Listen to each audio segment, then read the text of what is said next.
beauty secrets that I have mastered over the years to help you make your makeup routine simple and easy. Then you want to go full glam. Let's get into it. This is the beauty secret not many of you guys know, but this is the most important step. It will determine how your makeup will look on your skin and how long will it last. Is skin prep. Prepping your skin doesn't always mean primer, but also means skincare. Having a good skincare routine will help your foundation sit better on top of it and make your foundation not look patchy. It will also help on layering products as well.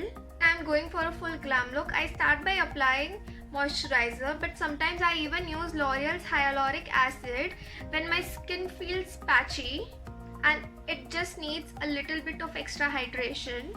Also take a little bit of amount on my ring finger and just pat it down under my eyes to make sure they are hydrated as well. Now this is another extra step I take when I have to go for a wedding or some occasion. I use a sheet mask or a heavy serum a night before the occasion so that my skin doesn't feel dry the next day. So the next beauty secret is do your eyes before your base. If you're someone who's just starting out with makeup, experimenting, doing your eyes before your base is very helpful. Even if you go crazy with your eyeshadow, you can always take a makeup wipe and just clean your edges with it. This will help you give a clean look. Next one is color correcting. Now less is more when it comes to color correcting. More often I see people using orange color corrector and using so much amount of color corrector and to cover that orange layer up, they layer it up with so much concealer that you don't need. That is what makes your under eyes crease. What you can do is take a orange concealer between your fingers, warm it up and gently apply on the areas where you need to color correct and not all over the eyes. And since I have barely used any, I go lightly in with a darker shade of concealer to hide the orange and again using only the small amount and then just using a lighter shade to brighten up the under eye. So the next step is foundation, and to avoid using too much of foundation, what you can do is, now most people need maximum coverage on the center of the face. So what you can do is start from the center of the face and then slowly go outwards. The maximum coverage that you want is in the center, so start from center with the stippling motion and then take it outwards. Next tip is not to take your foundation too high. What I mean by that is, to avoid creasing under eye, you have to make sure that you don't layer up too many products. You don't want your first layer to be primer, then foundation, and then 2 to 3 layers of concealer and color correction. Instead, I like to take my foundation only till here to avoid creasing and layering up of many products. This beauty tip is going to help you to hide spots and pigmentation on your face. The obvious answer is use a full coverage foundation, but sometimes even that won't work to cover your spots. What I do is I use this concealer. I would suggest taking a concealer on precision brush, but since mine already comes with a brush tip, I go in directly where I need to cover the spots and just blend it with my fingers after applying the concealer in the area.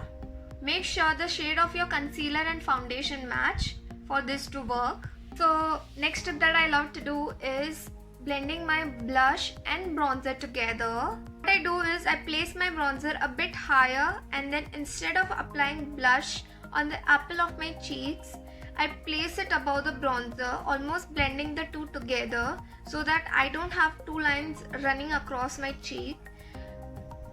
Now what most people don't know is that blush also helps to shape the face. Speaking of blush, the next is for blush placement. Personally, I'm not a huge fan of applying blush on the apple of my cheeks, but if that is working for you, you do that. But what I have noticed, the common mistake while applying blush is smiling.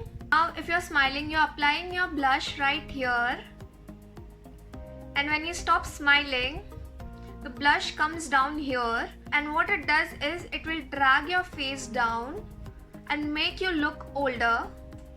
So what you want to do is apply your blush right here without smiling. for a very youthful look. Now moving on to the eyeshadows. Again, the base of the eyeshadow is very important. What you put underneath your eyeshadow will help you determine how long your eyeshadow stays. Will it or will it not crease? So I usually prefer using eyeshadow base instead of concealer. The color payoff with an eyeshadow base is much more intense. If you want that bright and pigmented look, use an eyeshadow base. Also, if you are someone who has oily eyelids, using concealer as your eyeshadow base will only crease your eyeshadow. So having waxy textured eyeshadow base will prevent the oil to seep into the eyeshadow and avoid creasing. I like to use this eyeshadow base from NYX. It has very waxy texture and it also has a little bit of tint to help me cancel out any darkness on my eyelids. Sometimes what happens is that you go a little heavy with your transition shade. So my next tip is I use a clean blending brush and go over the edges of my transition shade in a swiping and buffing motion to completely blend it into my eyelids. So the next technique that I do is while wearing nude eyeshadows. What I do is I drag the eyeshadow out to give me a very snatched look. What it does is that it almost gives an illusion of a snatched face without contouring. My next tip would be on how to wear colorful eyeshadows. For someone who loves wearing nude eyeshadows but are also attracted to colors and don't know how to wear it, this tip is going to be useful for you. What I do is I take brown eyeshadow or my bronzer, place it in my crease to give a little bit of depth and use a color on my eyelids. I have a full step-by-step tutorial on how you can do this easily with any color. Do check that out, but I have used this technique for many colors like purples, blues, greens, and I love how it looks and I don't have to worry about what colors that I can pair together and not look like a fool. My next technique is for metallic eyeshadow. While using metallics, I use my finger to apply on my eyelid and then I use the brush to frame the metallic, especially when applying it in the inner corner. This is another thing I like to do while applying matte or metallic eyeshadow on my outer edge. I use a pulling inward motion so that I don't go crazy on the outer edge and get carried away with it. So I have heard many people say this, that black liner will open up your eyes. That is absolutely not true. Black closes your eyes and makes your eyes look small. So if you want to make your eyes look bigger, use a nude or a brown liner on your waterline. I have been enjoying this pencil from Nykaa. It's metallic and I use it in my waterline when I don't want to have that jet black look. And use the black liner on my upper waterline to frame my lashes. The next tip is for mascara. If I have a wing liner going on or I want to drag this portion out a bit, what I do is I start from the center of my lashes. I almost take it to the end of my lashes and drag it upwards with a swiping and curling motion. And from the center of lashes to the end, I drag my lashes outwards while applying the mascara. The last two tips are for glitter. Now personally I'm a huge fan of glitter, so I had to include these. So the first is, do not apply glitter near your lash line if you are planning on using liquid liner or any type of liner. What I have found is when I apply liner on top of glitter, it tends to crack. To avoid it, I don't take the glitter near lash line. And the last tip is apply your glitter at the end. For this technique, use a glitter paste or pressed glitter palette. It's easier to work with. After I am done with liner, mascara and everything, that is when I take the glitter and tilt my head behind and then apply the glitter. It helps me see where I should apply glitter.